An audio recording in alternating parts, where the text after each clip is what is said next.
Just the Spice Girls had one-word descriptions of their personas. This is so funny. You were talking about the Spice Girls yesterday. I know. Yeah. What one word would you each use to describe your character in Sucker Punch? You're not allowed to use posh. Wait, Your what? character. Oh, so your I character though. Just Oh. one word for your character. based on the Spice Girls? No. You guys go first. The Spice Girls was just like to throw us off. You know, like Okay. you have Sporty Spice, and then you have like, you know. So I would say Protector. Fearful? The driver. That doesn't count as a word. Pilot. No, Driver. Now, as butt-kicking dancers in the film, you battle against an array of CGI monsters and zombies. How much patience was required filming those scenes, given all the technical wizardry involved?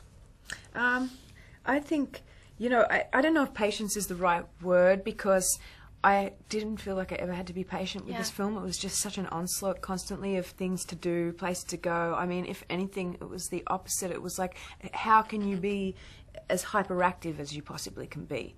How much energy can you have, and how do you utilize it? Does that make sense? Yeah. You know, with all the training and then the shooting, I mean, it's such a crazy film that to be within that, you really have to kind of be focused and switched on and kind of there, you know. And it's like in those moments your adrenaline is rushing so much that even in between the takes, when we did have a little bit of downtime, we were just so pumped and amped up. And is it ever surreal when there's someone with a tennis ball and end of a stick pretending to be a dragon chasing after you?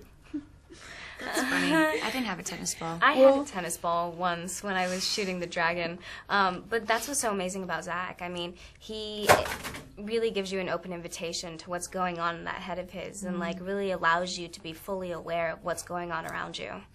The thing that I love the most in regards to what the question you just asked is when we're in the dragon and orc world, all the stunt guys who we'd been training with for months and months and months were playing all the orcs, and their orc heads were molded to sort of represent their faces and their features.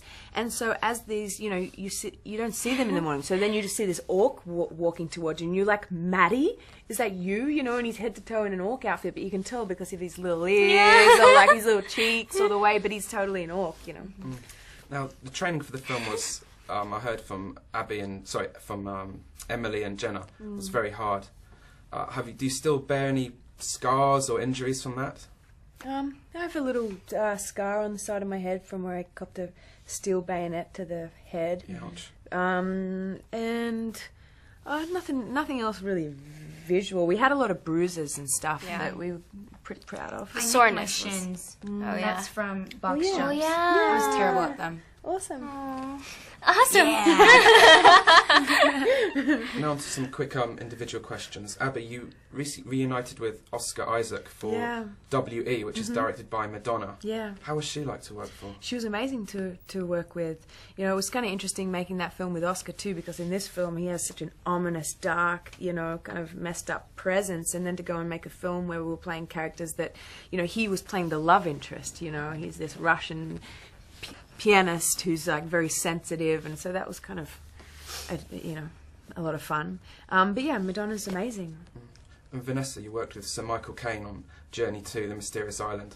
How was he like? He's amazing. I love him so much. I mean, it's like you look at the body of his work and you respect him so much, and he's still doing what he loves, and he's so in the know. Like, he was telling me about this keyboard for the iPad, and I'm like, you're 77, I'm 22. I should know these things before you do. But he's awesome. And finally, Jamie, for the Hangover 2, you play Stu's fiance. Yeah. How did all the furore over the Mel Gibson cameo affect the cast and crew while you were making it? You know, I when I joined, Mel Gibson had already been out, but I really don't know why he was taken off. But you know, we got Liam Neeson instead, so that's pretty incredible. He's cool. Yeah.